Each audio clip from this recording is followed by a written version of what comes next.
Welcome to Dodgers Daily. Casey Porter here alongside Austin Brubaker, and we have a very exciting show for you today. We are continuing the Dodgers Top 30 Prospects coverage as per MLB Pipeline. So, Austin, super excited about today's show. Yeah, I'm really excited about today's show as well. We get to cover another group of very talented pitchers and position players within this Dodgers organization.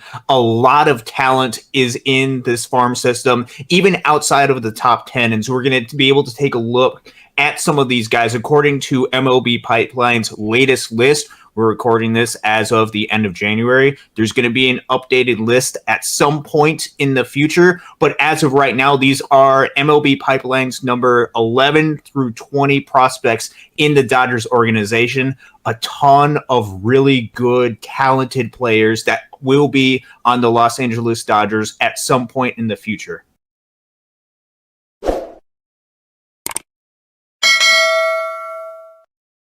So the first prospect we talk about today, Austin, comes in at number 20 on the MLB Pipeline Dodgers Top 30 Prospects list, and that is my man, Wrobo, Justin Wrobleski. I love this young man. He has overcome so much. Hey, the metrics on his pitches are off the charts. He reached as high as 98. He has like 17 pitches. He got hit by a car. He's had Tommy John. He's overcome all that, and finally, you got to see it with your own eyes. Last year, Brubaker, you got to see it with your own eyes. This young man came into his own.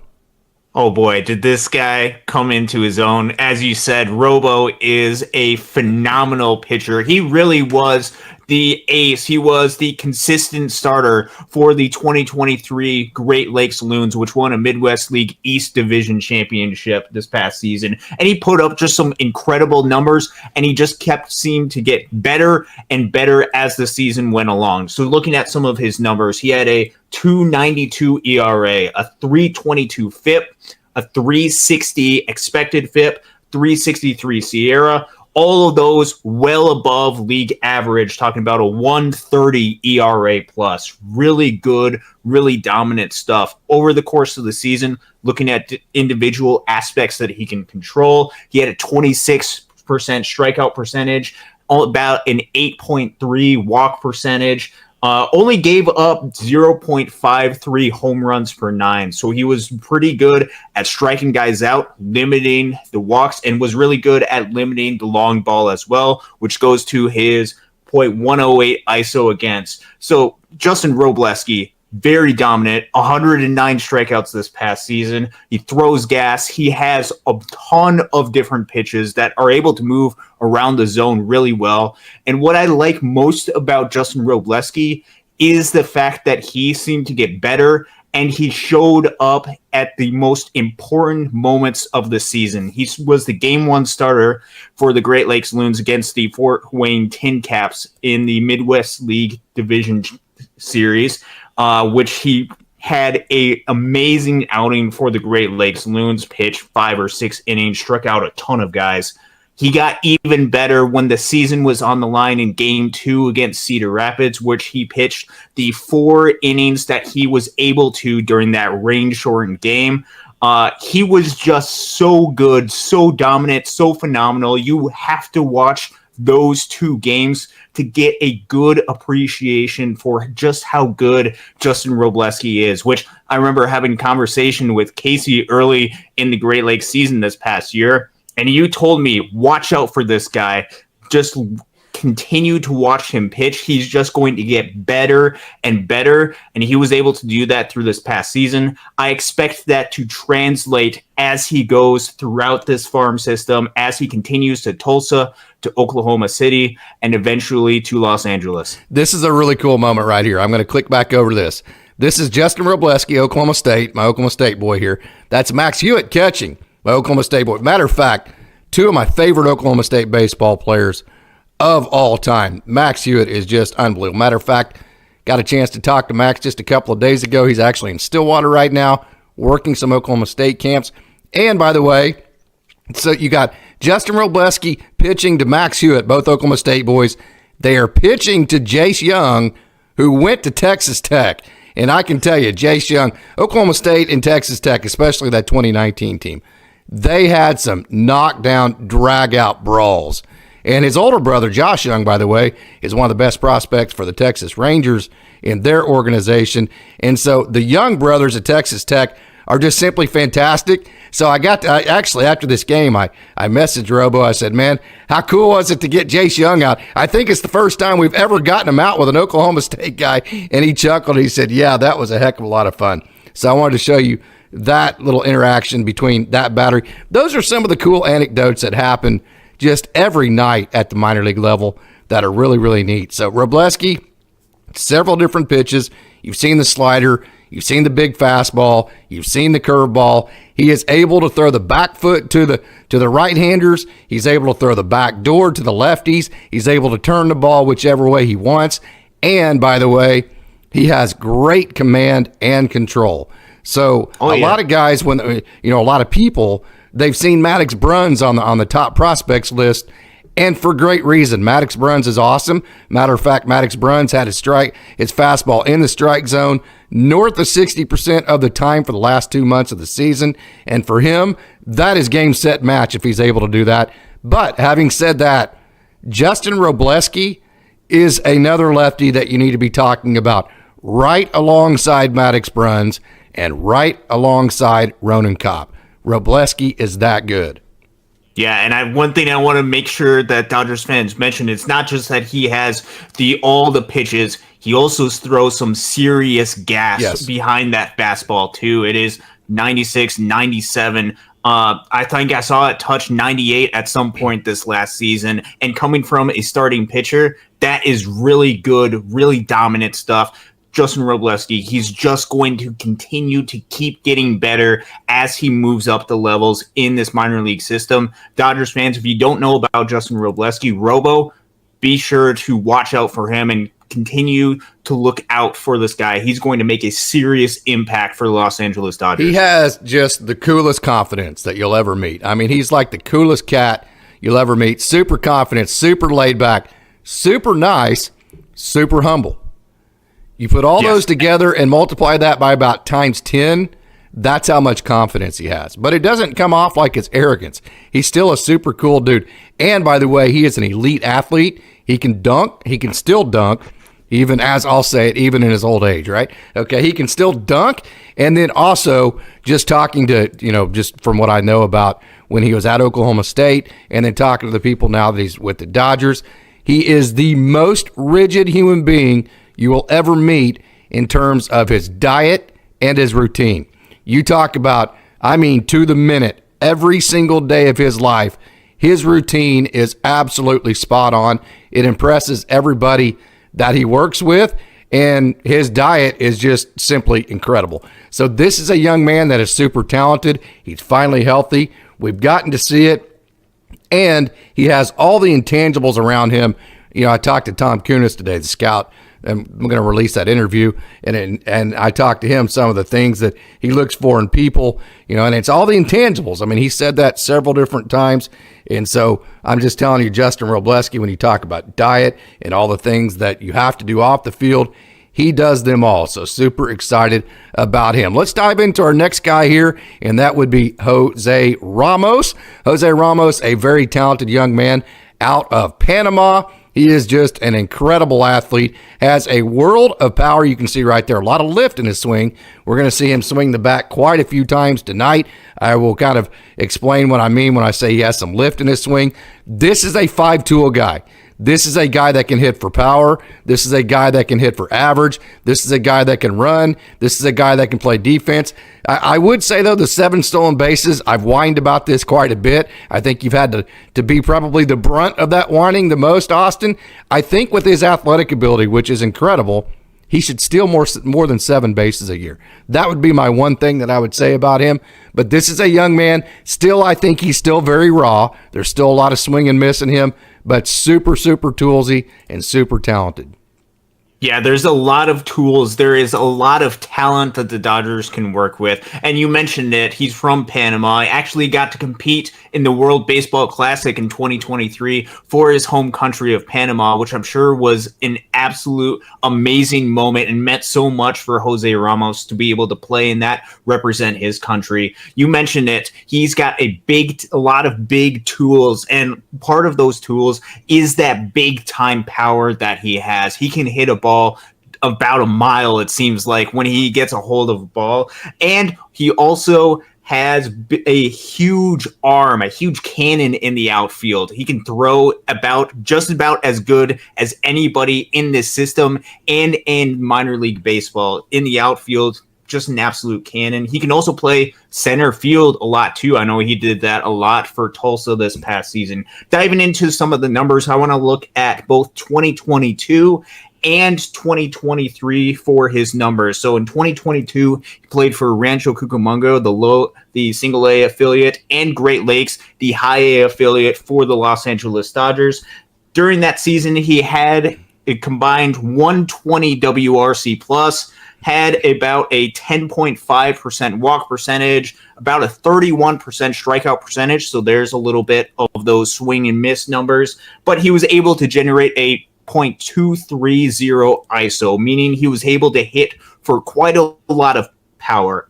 Fast forwarding to 2023, when he went to Tulsa, there was a little bit of drop off in some of his production. He dropped down to about a 97 WRC plus, which is right around league average for WRC. And he fought some injury too. I think that had something to do with it. I think that had something to do with it, but he's still a very valuable player when you put him out there in center field. And when he has the cannon that he has, he can still provide a lot of value. He was able to, weirdly enough, raise the walk percentage by a 0.5%.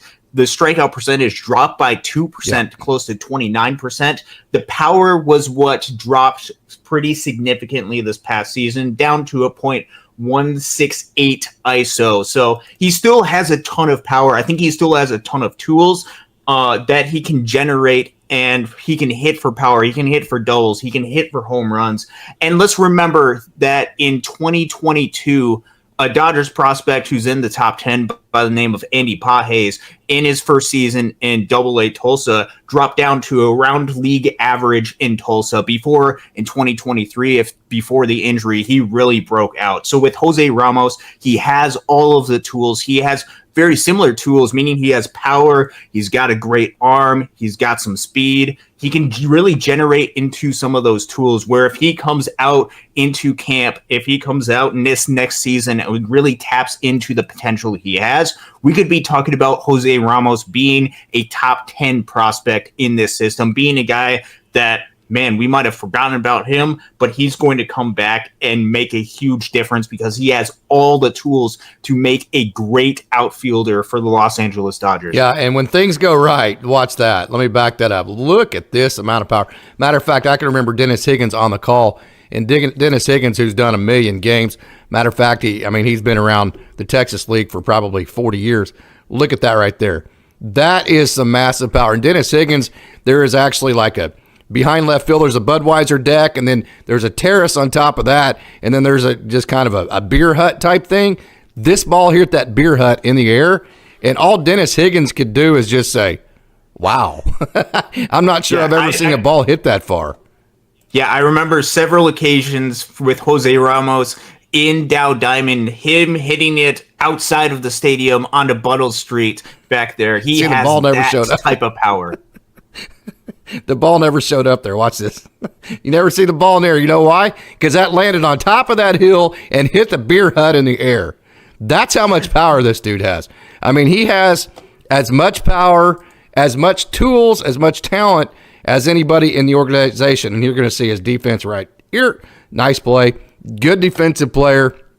It's going to come down to, can he find that right balance, Austin, between lowering the strikeouts but yet not also lowering his power? He has not been able to put all of that together yet. But hey, as you said with Andy Pages, that's exactly what the minor leagues are for. That's why I get frustrated. There's another huge home run. There's that terrace you see in the Budweiser deck. I mean, he just absolutely peppered that thing several different times. That's why I get frustrated with people who they look at statistics, even advanced analytics, and that's all they look at for minor leaguers. And like I was talking about with Darren Olinger and Sean Coyne, you have no idea what these guys are working on.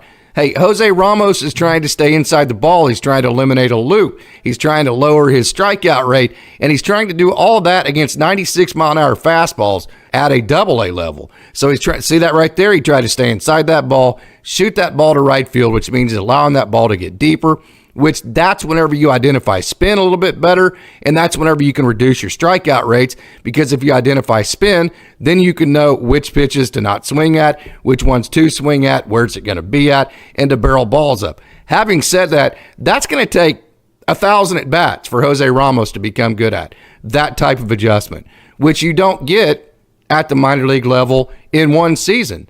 So just because the ISO numbers drop, for Andy Pages, for Diego Cartaya, for whatever, for Jose Ramos, it literally means nothing. It just simply means they're trying to broaden their horizon. They're trying to become a more complete hitter. And sometimes, here we're going to see an open face home run, sometimes that adjustment takes a minute. Yeah, sometimes those adjustments, that's something very important to keep in mind with these guys in the farm system, that they are constantly working on areas to perfect their craft. And sometimes it takes a while to make those adjustments. So these numbers provide some sort of insight into how those adjustments are going. I think it's still important to look at some of these numbers, but it's also important to keep into mind those type of adjustments that Jose Ramos and any one of these other prospects are making while they are in Double-A, while they're in Triple-A, or while they're in the course of their professional careers. They're still a work in progress. They're still trying to make adjustments at the level that they are. And Jose Ramos, with the tools that he has about as good of a chance as anybody to make those adjustments and be successful going on to the next levels that he will be going to. Imagine your body is a triangle. Your head is the middle of that triangle, right? And you want to keep your head in the middle of that triangle as you hit. That's the whole goal. Look at the palm up, palm down, flat hands. Now from here, from this flat position right here, Austin, this is why this is so important, okay? If the ball is at the top of the zone, then you just continue with that flat barrel path. So if he's identified spin right here and he knows this ball is going to drop, what he does at this point, now he turns that top hand and brings that barrel down to the ball. But you got to get in this position first. It's kind of like in basketball, and you throw it to that guy at the top of the free throw line in like a high-low type set, and he has to turn around and get into triple threat position where he can either dribble, pass, or shoot. That's what this is for a hitter. Right here, you can either stay at the top of the zone or turn the barrel to the bottom of the zone. This is the position that will both give him power at the top of the zone and consistency at the bottom. Watch the top end turn right to the ball. Boom. See that? That is an absolutely picture-perfect swing, and that takes a minute. Yeah, it takes a minute. Jose Ramos, very talented, and I think you're going to hear a lot about him as he either restarts a little bit in Tulsa. I think he's going to spend a lot of time in Oklahoma City this next season, as he is going to be one or two steps away from being at the big league level, which I know is a dream of his and a dream of all of these players within the organization. All right, let's move to our next guy, a young man the Dodgers just recently traded for, and that would be shortstop Trey Sweeney. One of the best parts of his pickup is the fact that Eddie's Leonard talked to Manny Pimentel, who thinks Eddie's Leonard is going to actually be in the major leagues this year for the Tigers. How about that, man? That pumps me up. And so you trade away Eddie's Leonard. Austin Gothier probably doesn't profile as a shortstop. He could play shortstop, but probably profiles as the second baseman. You gave away Devin Mann last year. So your shortstop prospects, Leonel Valera, not this year, but the year before, he went as a free agent, and then Luis Diaz became a free agent as well. So you really had no prospects at shortstop other than Alex Freeland, and he was at the higher level. So this was a depth issue. The Dodgers needed to find a minor league infielder at the upper levels of the minor leagues, and not only did they do that, they did it with the guy that cracked the top 20 in the prospects list. That was a pretty good haul. Yeah, it was pretty good haul. Trey Sweeney came over in the Yorbit Vivas and the Victor Gonzalez trade earlier in this offseason with the New York Yankees. Haven't seen Trey Sweeney in person yet. Probably won't be able to see him a lot of his games, but looking at a lot of his numbers, he has been a very consistently good player in the Yankees farm system, and I think that's going to translate for the Dodgers farm system as well. He consistently has above average WRC plus numbers year after year, level after level, and he does this with solid plate discipline. There really isn't a ton of holes in Trey Sweeney's game looking at the statistical side of it. So let's look at some of the numbers in 2023. In 472 plate appearances in AA, he had a 118 WRC plus, 18% better than league average. He had an almost 14% walk percentage and a strikeout percentage less than 20%. 13 home runs. He had a 150.159 ISO, stole 20 bases. You're talking about a lot of tools that are there with Trey Sweeney. He plays a premium position at shortstop. And what's cool about Trey Sweeney, and something that the Dodgers could, if they wanted to, look into, or it could be some natural part of the process as he grows, as he continues to develop at the levels. There is a real possibility that Trey Sweeney could, because of his profile of the type of hits that he has, he could hit for even more home runs. He had 13 last year, but he hits about 46% fly balls, a lot of which get hit to the pull side. If he generates some of that, if he starts to hit the ball even harder, which as you grow, as you continue to develop, there is a possibility of that. He could start hitting for more home runs. And then when you add that to the plate discipline, when you add that to the limited amount of strikeouts, when you add that to 20 stolen bases and the ability to play shortstop, you have a lot of tools. And all of a sudden you have a very, very good prospect at shortstop that is just knocking at the door for Los Angeles. Trey Sweeney, while we haven't been able to watch him yet within this Dodgers organization, there's already so much to be excited about. I'm excited to see him in Oklahoma City a lot this upcoming season in the Dodgers organization, and to see what sort of things the Dodgers are able to work on him with, and to see the future that he has in this system.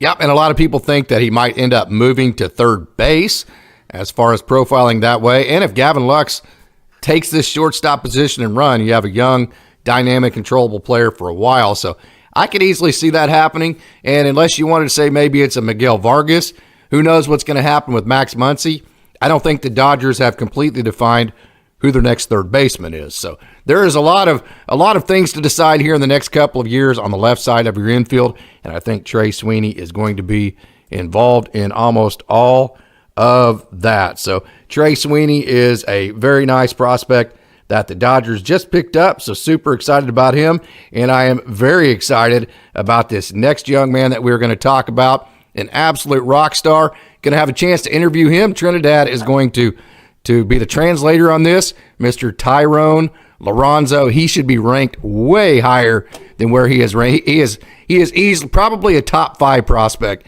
in the Dodgers organization. In my opinion, we don't dive into prospects list and number them that way, but this young man, Thayron Liranzo, coming in at number 17, that is way too low.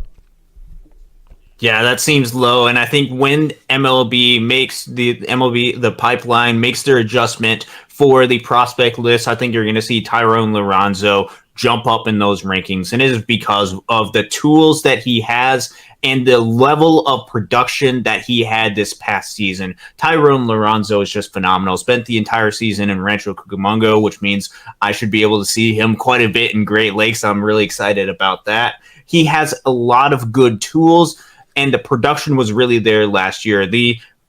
He ranked first in the Dodgers farm system in WRC plus with a 155 WRC plus. He was 55% better than the league average hitter at the plate. And he combined that with great arm at the catching position. He provided good defense for them. He was first among affiliates in WRC plus. He was second in the Cal League in WRC plus among those with 200 plate appearances. He had two .472. He had a 400 on base percentage, a .562 slugging. He led the California League with 24 home runs. And the next second most was with 18 home runs. And he was injured for part of the year. That's absolutely right. And he had almost a 17% walk percentage. He did strike out a little bit, close to 27%. But when you're hitting an ISO of .290, when you're hitting 24 home runs, when you're providing incredible value behind the plate, you can live with some of those strikeout numbers. He's switch hitter. He's absolutely phenomenal. Holy cow, how good of an offensive player he is. Defensively, I think he's going to be really solid, and I'll let you talk a little bit about that as well. And he was one of those findings during the 2021 international free agent class. Just an absolute gem the Dodgers found. Just to add to the impressive crop of catching prospects the Dodgers have, Thayron Liranzo could be the best of them all. He definitely could be. He has that sweet swing backing this up. What I love about the way that he swings, watch how quiet his swing is here. See how there's just no movement to it? I mean, there's just no movement to that. I mean, his head didn't move. Watch him just pick his front leg up, just kind of nice and slow, back down. And then that's the only movement he has. So here's that same position we're talking about with Jose Ramos. See how he has the palm up, palm down. And from here, okay, he has his barrel to the top of the zone, correct? This is how you can tell a kid is super advanced. And you saw him hit a couple of breaking balls earlier, and this is why he's going to be able to hit both right-handers, left-handers, fastballs, and breaking balls. First of all, look how deep that is. Typically speaking, you hit a fastball about 6 inches in front, and you start the barrel at the top of the zone, and here's why. At the top of the zone right here, you can see the ball. You just continue straight forward with your bat path, and you just hit right through the ball. It's called hitting through the ball. Again, if the ball now has spin on it, and it goes to the bottom of the zone, now again, you take that top hand, you turn the barrel down to the baseball. So watch him hit through that ball. See that? I mean, he is so good at just taking that top hand right through the baseball after he got to the top of the zone, after he got flat, and after he's already identified location and spin. And that is the type of hitter. Again, he's in single A, so we've said many times we don't like to make predictions till they get to double A to see the kind of adjustments. But again, when you just evaluate the tools and approach, a lot of times approach is more important. Here it is again. See how he identified that and see how he stayed at the top of the zone. And because he identified where the pitch was at, watch him pull his hands inside the ball. Boom.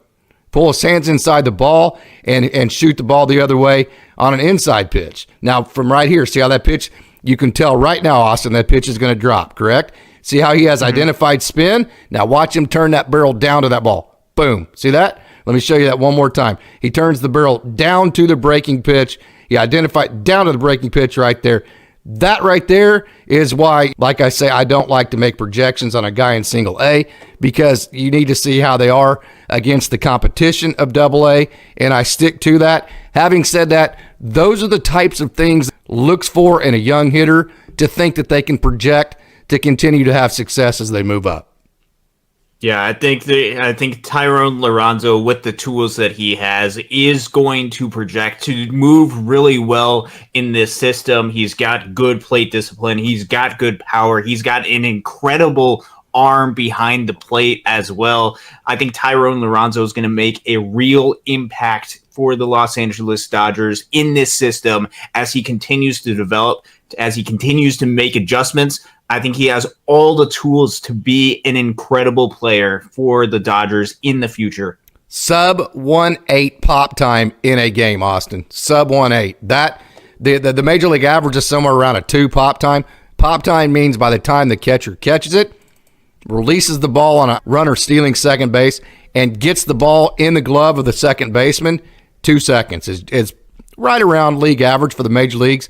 Sub 1.8 pop time for Thayron Liranzo. Just absolutely incredible talent. I mean, he has every bit of raw talent that you could possibly want in a catcher, so super excited about him. Moving to our next guy, Maddux Bruns. Mentioned him, Austin. The key for him has always been fastball control, and then beyond that, command. You know, what is the difference between control and command? Control is just getting the ball in the zone for a strike. Command is actually locating the ball inside inside the strike zone to the locations you're trying to do. The control was there for Maddux Bruns. He located his fastball in the strike zone north of 60% of the time for the last 2 months of the season, and that is a real win for Maddux Bruns, because when he's in the strike zone and getting swings, his stuff is good enough to get outs. Yeah, his stuff is absolutely incredible, and you just notice it by watching him pitch and also talking to some of his catchers. I know Dalton Rushing was on with D-Mac a couple months ago, and he was talking about how good of stuff Maddux Bruns has, and it's that fastball, it's that curve, slider, change, it's all of those pitches. His stuff is absolutely nasty. The key for him is being able to keep it in the zone, and as you mentioned, he really started to perfect that. He really started to lean more into that during the later parts of the season, which if he's able to do that, that is an absolute game changer. This past season, he started off the season, first 6 starts in Rancho Cucamonga. He was striking out everybody, 37.5 strikeout percentage. And then they moved him up to high A Great Lakes, where I got to see him pitch quite a bit. And he had some really good success during parts of his time in Great Lakes. Strikeout percentage dropped a little bit, but that's because hitters just keep getting better as you move up a level. Still was striking out almost 28% of hitters, which as a starter is still really good. And especially compared to some of the levels of the Midwest League, that's still a really good, really healthy strikeout percentage. If he's able to keep the ball in the zone and just let the stuff speak for itself, he's going to get a lot of hitters out. Still a little bit raw as terms of prospect. There's still stuff that he has to work on. Working on that command, working on how to properly affect as far as limiting some of the damage as for the base runners as well. There are certain areas that Maddux Bruns can work on, but if he's able to fit all of those pieces together, his stuff is as good as anybody in this system. Maddux Bruns, you have to watch out for Maddux Bruns. And why I'm showing you this video over and over, watch how he profiles his breaking ball in many different ways. You've seen it kind of take a bullet shape. You saw it take just kind of a get me over shape right there just to get it in the zone. Then you're going to see it also take a bigger shape, a swing. And see, there's a kind of a more of a sideways horizontal shape. Then there's kind of that little bullet shape just to get it in the zone. And then you're going to see the fastball that rides at the top of the zone. Then you're going to see more of the vertical type, that one right there. Then you see the more vertical type breaking ball, where he actually tries to get swing and miss at the bottom of the zone. So when he is in the right there, see that vertical one? That's where he gets the swing and miss on that vertical type breaking ball.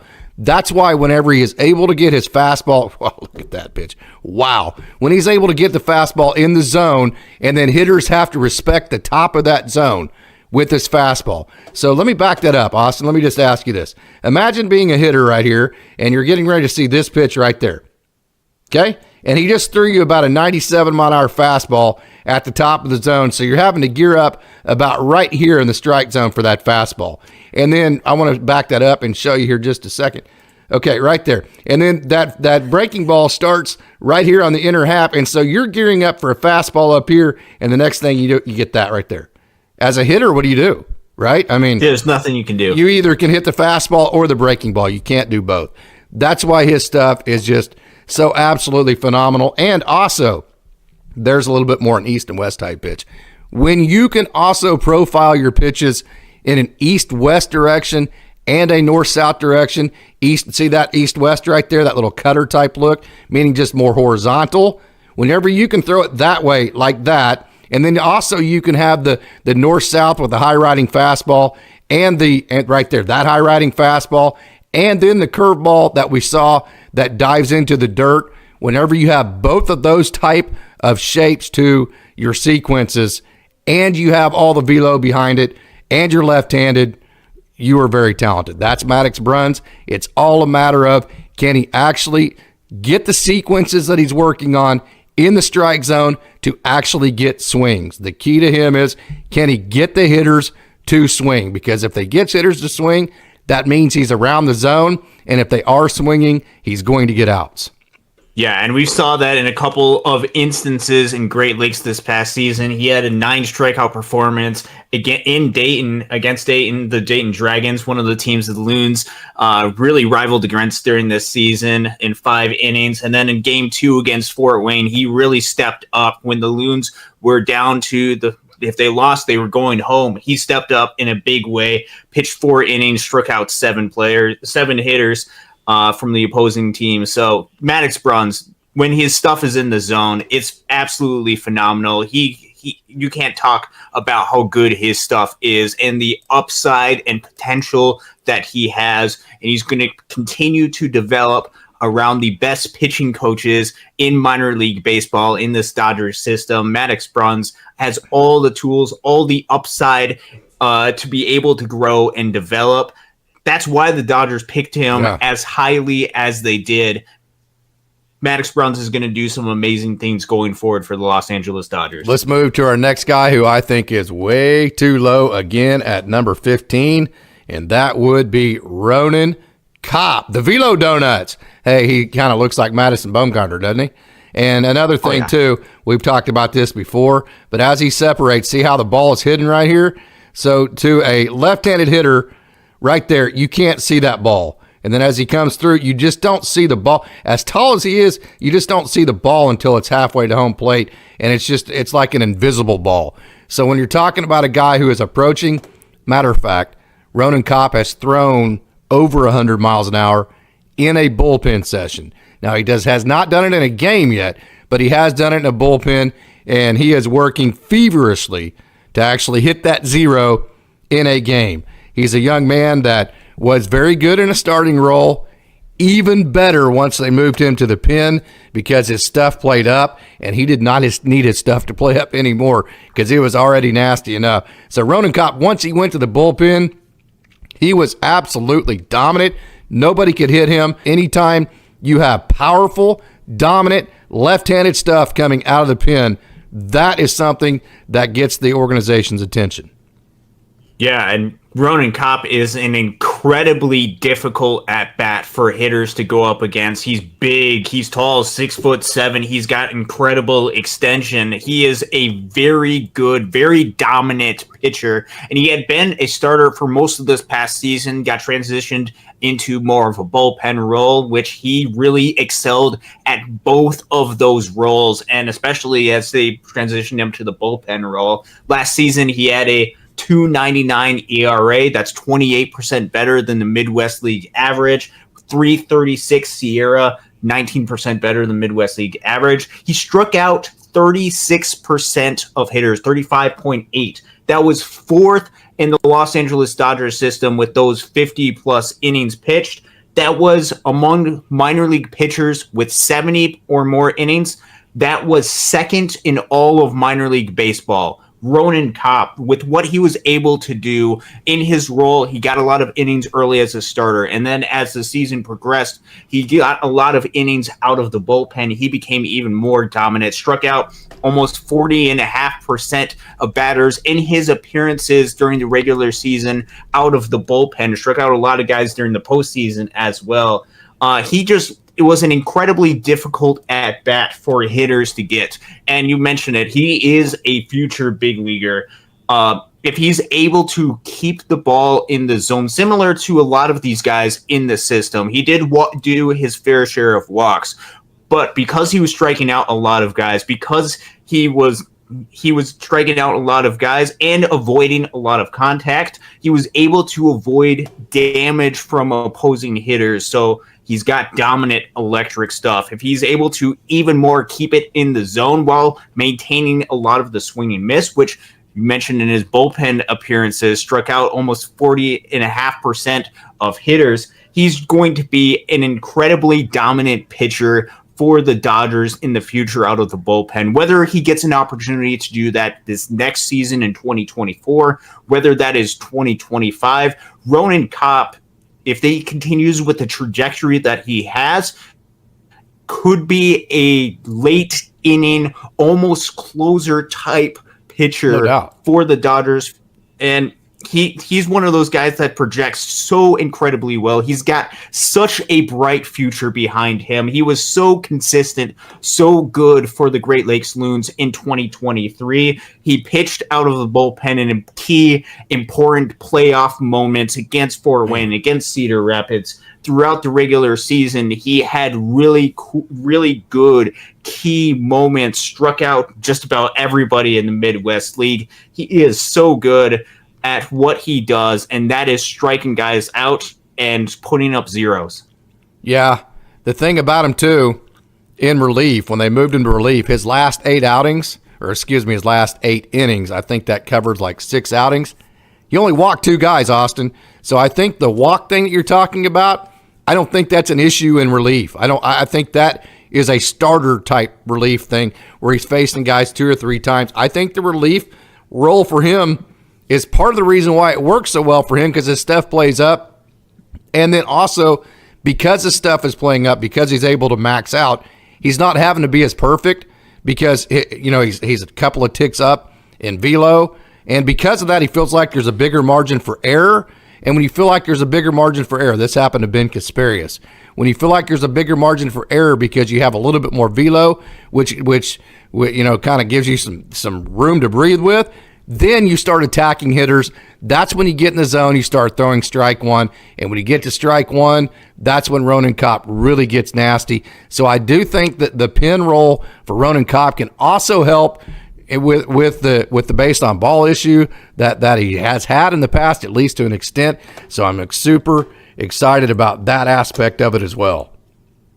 Yeah, Ronan Kopp has all the future in the world. I'm so excited to be able to watch him continue to develop in this organization, because I think sooner than later you're going to look up and see Ronan Kopp putting on a Los Angeles Dodgers uniform, not a Tulsa Drillers or Oklahoma City uniform. Ronan Kopp's going to make the big leagues very soon because of the stuff that he has. And if he continues the success that he had in the bullpen, which he has all the capability to, watch out. Ronan Kopp is going to move quickly, he's going to move fast, and he's going to make a big impact for the Dodgers. Let's move to our next guy, Jake Gelof. And we mentioned, hey, we don't like to make projections of guys that are in single A, but having said that, I've seen Jake Gelof a million times at the University of Virginia.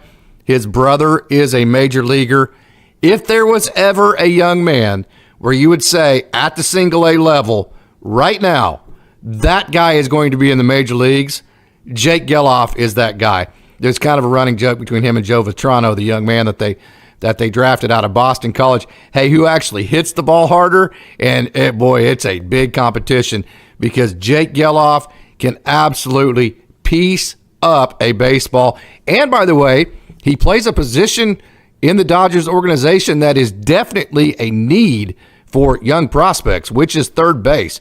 He is that power hitting, good defensive third baseman. Of course, you got Brandon Lewis, who had a down year last year, and you got Cody Hosey, who's still trying to figure out the offensive side of the game. And then you also have Miguel Vargas, a guy like Alex Freeland could move over. But Jake Gelof very easily could be the future third baseman for the Dodgers. Yeah, he very well could be. 2023 second round pick. As you mentioned, this is something in my notes. Who has more power? Who hits the ball harder? Jake Gelof or Joe Vitrano? That's going to be a real competition to see them continue to battle this upcoming season in Rancho or Great Lakes. Yeah, he only had a limited amount of appearances because he was just his draft year this past season. But in 30 games, he put up 100 WRC plus. He was able to hit the ball for power. He took a good amount of walks, around 12% walk percentage, and he would put up some really solid numbers. And when the moments shine brightest, Jake Gelof was able to show up. And game 1 of the championship series versus Modesto, he had a 2-home run game. When the lights shine brightest, Jake Gelof was able to step up for the Quakes and help his team out. He's got solid lift in his swing. He's got a lot of power. There's a vision for a lot of home runs in that swing, especially because of how hard he hits the baseball. Jake Gelof, I think there is a lot of room for him to grow. There's a lot of room for him to develop and just further maximize the skills that he has as he gets more accustomed to the Dodgers system, as he gets more accustomed to the great coaching that the Dodgers have, I think they're going to really tap into the potential that Jake Gelof has and be able to maximize him as a player. Look at his head. Look at his eyes. I mean, his eyes are literally on the ball that he just hit. So, yes, he does have a lot of power. And, yes, he does have lift in his swing. There's no doubt about it. That's why he's able to hit bombs. But what I want you to pay attention to, again, these are the things that you look for in a hitter. Look how compact that is. Okay, see, yes, he is getting ready to lift right here, but the head hasn't moved. There's been almost no movement to his body whatsoever. And look how direct he is to that ball. Yes, there is lift in that swing, but having said that, that is an extremely direct path to the baseball. And because of that, he's very compact and he's very short to the ball, and I think that's going to allow him to minimize the right there. See how short that was? Yes, there was lift in that swing. Yes, there is some tilt, not tilt, but there is some lean to that. That's okay because he was very short. The guy that he reminds me of, as far as just the style of swing that he has, he reminds me of Bob Horner. I mean, just the way that Bob Horner was very short to the ball, the way that it was very powerful, but very quick, very direct. It just reminds me of that type of swing. See, that's right. That's what I'm talking about right there. Look how direct that, because his swing is so direct to the ball, even though he's a power hitter, look at that. See how direct that is? I mean, that is a picture-perfect swing to the opposite field. So that is something that the Dodgers fans should be very excited about with Jake Gelof, is that, yes, he is very powerful, but then he also has a very direct swing to the ball. Very short, very compact, and very powerful. Let's move to our next prospect in the Dodgers organization, the number one pick from last summer's draft, the left-handed outfielder from Atascocita, Texas, down there in the Galveston area. Elite high school baseball. He's been to all the prospect camps, all the perfect game camps. He's been on Team USA. So, yes, he is young. He's a high school kid. But for a kid that is in his situation, he has had a tremendous amount of experience competing against elite-type baseball players, and that would be Kendall George, a young man Dodgers fans are very excited about because he brings that dynamic-type offensive game that a lot of us have been wanting to see.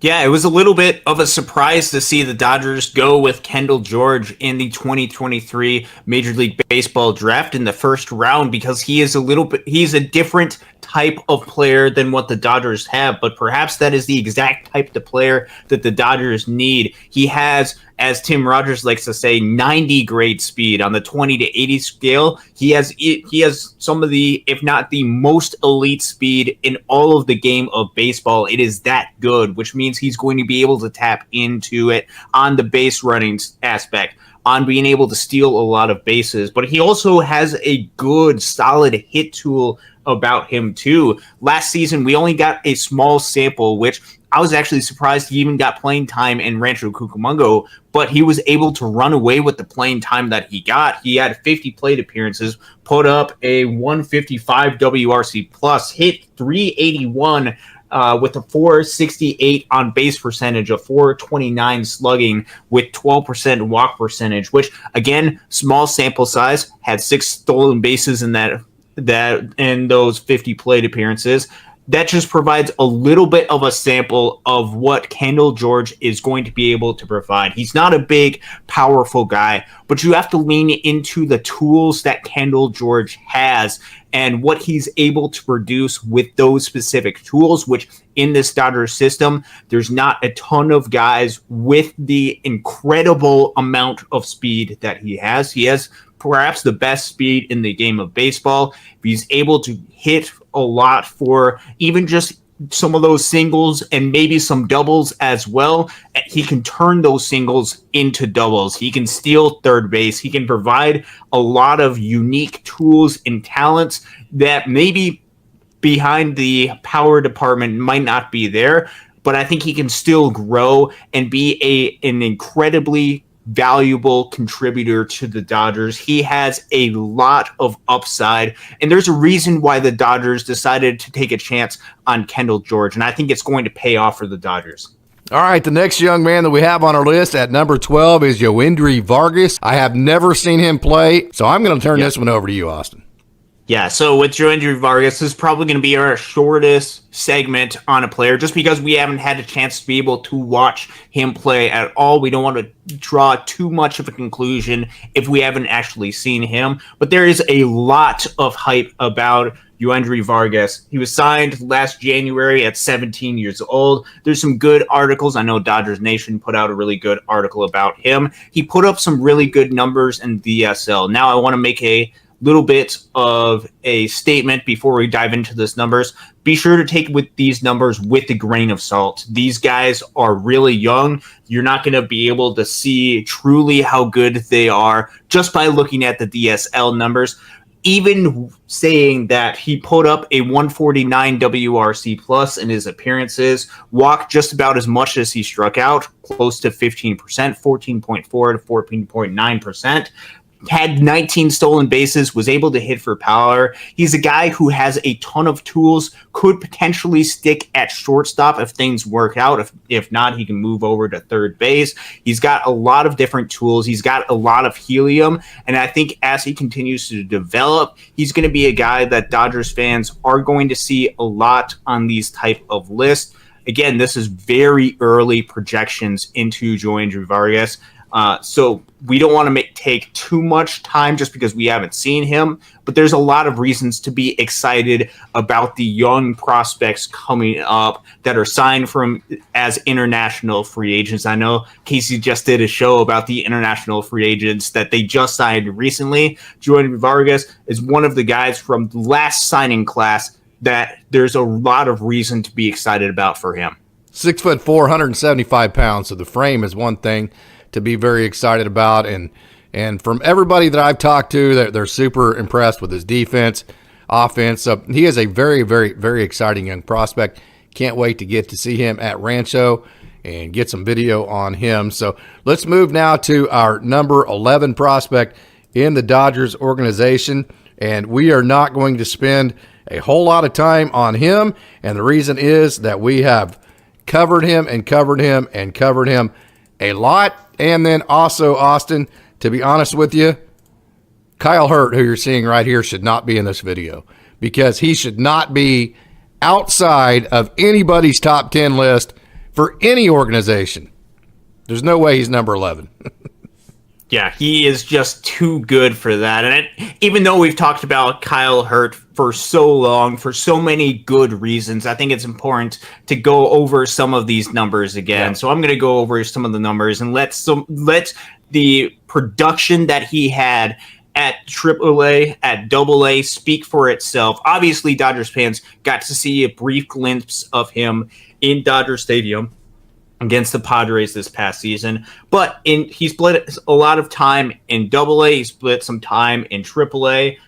This past season in AA, he had a 342 FIP, a 292 expected FIP. In AAA, 362 FIP, 319 expected FIP, and 65 and 27 innings. Here's some of the key stats. It's the swing and miss stuff that he has. In AA, he had a 39.4% strikeout percentage. He had a 38.5 in AAA, leading to a 39.2 strikeout percentage overall. Looking at his strikeout percentage for those with 50 plus innings pitched, that is 6th among all minor league baseball players with 50 innings. If you raise that innings limit to 60 innings, he is second in all of minor league baseball. He is first in all of minor league baseball if you look at 65 plus innings pitched. So he was doing this a lot as a starter. He also can do it in a piggyback or relief role, which if he's put exclusively as a relief role, he's able to just let it rip. He's going to be phenomenal out of the bullpen. And I think looking at just where he fits with the Dodgers, that might be the place where he fits. And I know he would run away with the role in the bullpen for the Dodgers, could have future closer type stuff. Mm-hmm. He doesn't just get strikeouts. He's also able to generate a lot of swing and misses. Get generated swings and misses 19.7% of times on a per pitch basis. That was tied for first in the Dodgers system with Thayron Liranzo. He's able to get a ton of swings and misses. If he's able to repeat his delivery, if he's able to limit some of the walks that he has all the future in the world to be a dominant pitcher for a long time for the Dodgers, either in a starting pitching role, either in a piggyback role, or as a dominant late inning reliever starting at the beginning of 2024. The Dodgers better find some sort of room for Kyle Hurt because he deserves to be at the big league level. He was so good. He was one of, if not the best pitcher in minor league baseball this past season at striking batters out. Kyle Hurt has all the upside in the world in the Dodgers system to be a solid, good, amazing pitcher that can just strike everybody out and finish big, important games that the Dodgers are going to be in.